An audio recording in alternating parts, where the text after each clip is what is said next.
جمعية الدعوة والإرشاد وتوعية الجاليات بمحافظة بدر.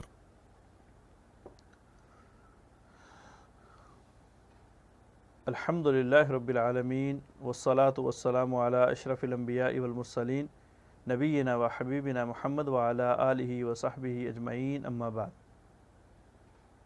محترم بھائیو، آقا علیہ الصلاۃ والسلام نے گناہوں کو ختم کرنے کا ایک بہت بڑا طریقہ اور ایک بہت بڑا حل عمرے کی صورت میں بیان کیا ہے.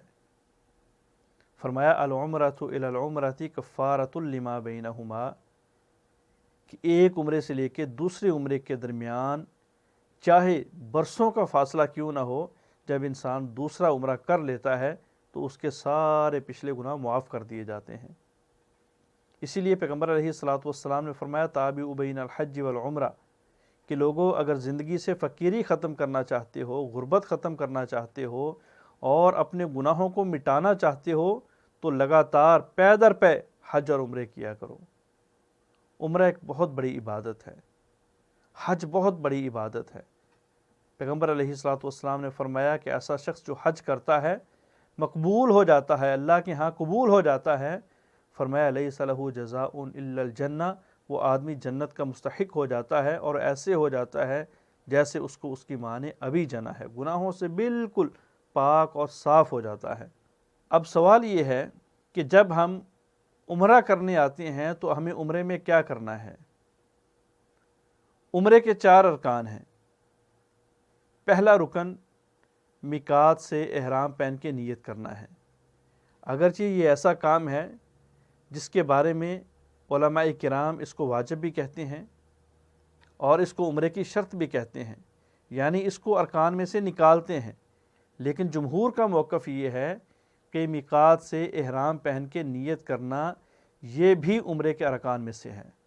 اس کے بعد طواف ہے، اس کے بعد سعی ہے اور اس کے بعد جو ہے وہ اپنے سر کے بال کٹوانا یا مڑوانا ہے. یہ 4 چیزیں ہیں.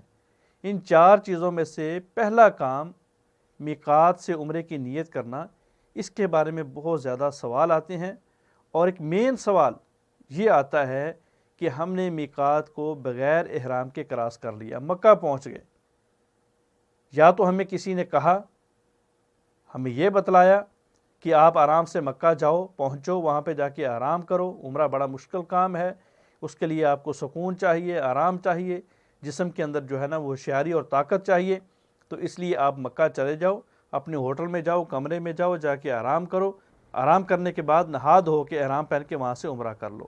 تو کیا یہ ایسا کرنا درست ہے؟ دیکھیے، اس کے لیے 2 چیزیں ہیں. سب سے پہلی چیز تو یہ ہے کہ فاسألوا اہل الذکر ان کنتم لا تعلمون، اہل ذکر سے پوچھو اگر تمہیں کسی چیز کا علم نہیں ہے. ہم کسی بھی ملک میں جائیں، کسی بھی کاروبار میں کے لیے جائیں، کسی بھی کام کے لیے جائیں تو اس کے بارے میں پوری ریسرچ کرتے ہیں، اس کا پورا طریقہ معلوم کرتے ہیں. اس ملک کے اندر اس کمپنی میں جو لوگ ہوتے ہیں ان سے رابطے کرتے ہیں تاکہ ہمارے جانے میں کسی بھی قسم کی کوئی غلطی نہ ہو، ہمارا کوئی کاغذ نہ رہ جائے، ہمارے کوئی اوراق نہ رہ جائیں، ہمارے جانے کا جو طریقہ ہے اس کے اندر کوئی خلط ملط کام نہ ہو جائے جس کی وجہ سے ہمیں وہاں پریشانی نہ اٹھانی پڑے، وہاں پہ ہمیں شرمندہ نہ ہونا پڑے. یہ ہم لوگ کرتے ہیں، یہ ہماری طبیعت ہے، سوائے بیت اللہ کا عمرہ اور حج کرنے کے. اس کے بارے میں ہمیں جیسے بھی کسی للو پنجو نے جو بھی کہہ دیا ہم اس کی باتوں میں آ جاتے ہیں. اور یہ جو لوگ اکثر آنے والوں کو کہہ دیتے ہیں کہ تمہیں احرام باندھنے کی ضرورت نہیں، مکہ جا کے احرام باندھ لو، یہ لوگ اس کے خیر خواہ نہیں ہوتے بلکہ اس کا بیڑا غرق کرنے والے ہوتے ہیں. تو پہلی گزارش تو یہ ہے کہ آپ اپنے ملک سے چلیں، اپنے گھر سے چلیں تو اہل علم سے اس کے بارے میں مکمل آگاہی لے کے چلیں، مکمل طریقہ سیکھ کے چلیں تاکہ کسی بھی قسم کا کوئی اشکال پیدا نہ ہو، تاکہ کسی بھی قسم کی کوئی جو ہے وہ راستے میں بات نہ آئے. المہم اگر آپ وہاں سے چلے ہیں اور آپ نے میقات سے احرام باندھنا ہے، اللہ رب العالمین کے پاک پیغمبر نے مکہ کے ارد گرد 5 میقات مقرر کیے ہیں اور اللہ نے فرمایا ہن لہن ولمن اتی علیہن، یہ میقات ان لوگوں کے لیے ہیں جو لوگ اس جگہ کے رہنے والے ہیں اور ان کے لیے ہیں جو یہاں سے گزر کے جائیں گے. اگر آپ گاڑی کے ذریعے جا رہے ہیں میقات پہ جائیں گے وہاں سے احرام باندھیں گے، نہیں جا سکتے تو اس کے مقابل کسی بھی جگہ پہ رک کے آپ احرام باندھیں گے، نیت کریں گے۔ اگر آپ فضائی سفر کر رہے ہیں، جب بھی ان میقات کے اوپر سے گزریں گے آپ کو اناؤنسمنٹ کر دی جائے گی، آپ وہاں سے نیت کریں گے۔ نیت کرنا ضروری ہے، آپ اس کو رکن کہہ لیں تب بھی بہت اہم ہے، واجب کہہ لیں تب بھی بہت اہم ہے، شرط کہہ لیں تب بھی بہت اہم ہے۔ آپ نے یہاں سے گزرتے وقت نیت کرنی ہے۔ اگر آپ نے نیت نہیں کی اور آپ مکہ پہنچ گئے تو ابھی اس کا حل کیا ہے؟ اس کا حل یہ ہے کہ دو صورتیں ہیں، یا تو آپ کو پیچھے سے گائیڈ کر کے بھیجا گیا اور آپ لا علم تھے، جاہل تھے، آپ نے مکہ پہنچ کے پھر واپس میقات پہ جانا ہے اور میقات پہ جا کے وہاں سے احرام پہن کے آپ نے عمرہ کرنا ہے۔ اور اس کے بعد اگر تو آپ کے علم میں نہیں تھا، آپ لا علم تھے، جاہل تھے، تو پھر آپ کو دم دینے کی ضرورت نہیں۔ لیکن اگر آپ کے علم میں تھا اور آپ نے جان بوجھ کے اس معاملے کو آسان لیا اور مکہ آئے، مکہ پہنچ کے آپ نے جو ہے نا وہ عمرہ کیا، تو پھر آپ کو دم بھی دینا پڑے گا۔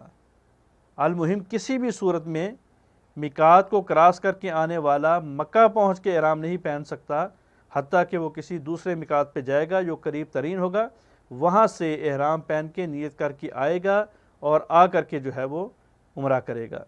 اگر تو اس کی لا علمی ہے، جہالت ہے، تو دم سے اس کو چھٹی ہے، لیکن اگر اس کی لا علمی نہیں، اس کی جہالت نہیں، اس کی ہٹ دھرمی ہے، جان بوجھ کے اس نے یہ عمل کیا، تو پھر اس کو جو ہے وہ فدیہ بھی دینا پڑے گا، پھر اس کو جو ہے نا وہ دم بھی دینا پڑے گا۔ دم کا مطلب یہ ہے کہ مکہ میں جانور کو خریدا جائے گا اور اس کو ذبح کر کے غریبوں اور فقیروں میں تقسیم کیا جائے گا۔ کیوں؟ اس لیے کہ ابن عباس رضی اللہ تعالیٰ عنہ کا یہ قول ہے کہ جو آدمی بغیر احرام کے میقات کراس کر کے جائے تو اس کو چاہیے کہ فَلْيُحْرِقْ دَمًا، وہ خون کو بہائے، یعنی وہ دم دے۔ اللہ عمل کی توفیق عطا فرمائے۔